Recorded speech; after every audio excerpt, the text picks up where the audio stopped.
পপিদির ঘরে নতুন সদস্য এসেছে কুল আলো করে। আপনারা কি জানতে চান ছেলে হয়েছে না মেয়ে হয়েছে? আজকের এই ভিডিওতে সম্পূর্ণ জানিয়ে দেব যে পপিদির ঘরে কি এসেছে কুল জুড়ে।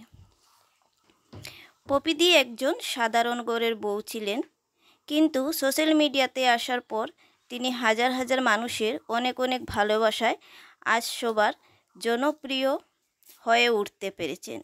তো চলুন ভিডিওটা দেখতে থাকুন। পপিদির ঘরে কে এসেছে, মা লক্ষ্মী না কার্তিক? কুল জুড়ে দেখলেই আপনারা বুঝবেন।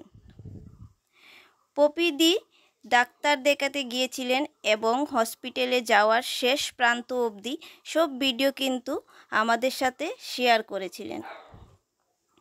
কিন্তু কি হয়েছে, ছেলে না মেয়ে তার কোনো ভিডিও এখনও সোশ্যাল মিডিয়াতে আনেননি।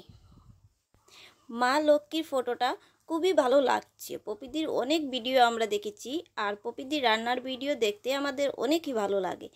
আর কার কার ভালো লাগে কমেন্ট করে বলবে। আর মা আর বাচ্চা দুজনই যেন সুস্থ থাকেন সেটাই কামনা করব। তো আজকের ভিডিওটা এখানেই শেষ করছি।